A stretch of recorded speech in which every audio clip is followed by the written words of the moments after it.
भगवद गीता के अनुसार वैराग्य का वास्तविक अर्थ क्या है? वैराग्य शब्द संसार के कुछ ऐसे शब्दों में से एक है जिसकी व्याख्या का ना तो आदि है और ना ही अंत, फिर भी कुछ विषयों पर प्रकाश डालने की कोशिश की है। आशा करता हूं संक्षेप में लिखा है, विस्तार से समझने का प्रयत्न करना। राग है संसार की यात्रा का मार्ग, संसार में यात्रा का मार्ग। वैराग्य है संसार की तरफ पीठ करके स्वयं के घर की ओर वापसी।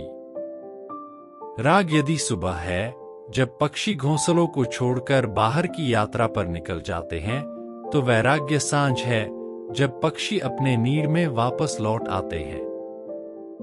वैराग्य को पहले समझ लें, क्योंकि जिसे वैराग्य नहीं, वह अभ्यास में नहीं जाएगा। वैराग्य होगा तो ही अभ्यास होगा।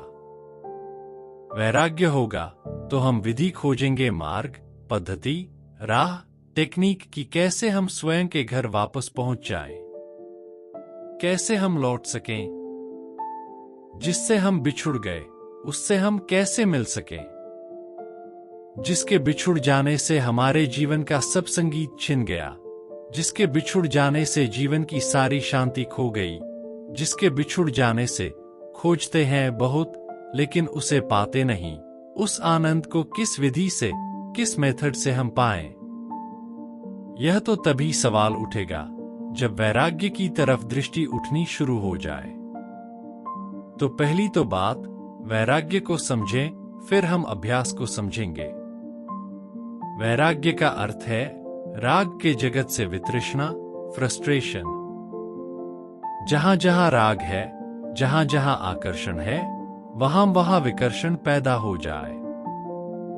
जो चीज खींचती है वह खींचे नहीं, बल्कि विपरीत हटाने लगे। जो चीज बुलाती है, बुलाए नहीं, बल्कि द्वार बंद कर ले। मालूम पड़े कि द्वार बंद कर लिया और द्वार में प्रवेश से इनकार कर दिया। विकर्षण हम सभी को होता है।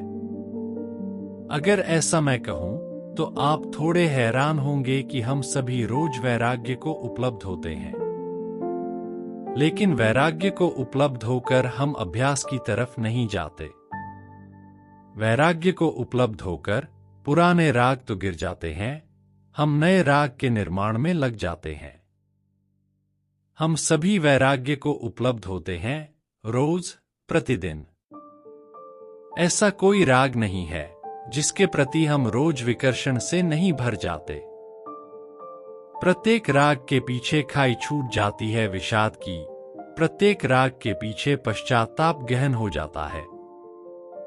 लेकिन तब ऐसा नहीं कि हम विराग की तरफ चले जाते हों, तब सिर्फ इतना ही होता है कि हम नए राग की खोज में निकल जाते हैं। वैराग्य कोई नई घटना नहीं है।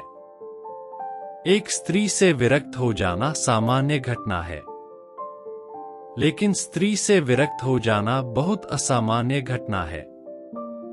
एक सुख की व्यर्थता को जान लेना सामान्य घटना है, लेकिन सुख मात्र की व्यर्थता को जान लेना बहुत असामान्य घटना है। और असामान्य इसीलिए है कि हमारे हाथ में एक ही सुख होता है एक बार में। एक सुख व्यर्थ हो जाता है तो तत्काल मन कहता है कि नए सुख का निर्माण कर लो, दूसरे सुख की खोज में निकल जाओ।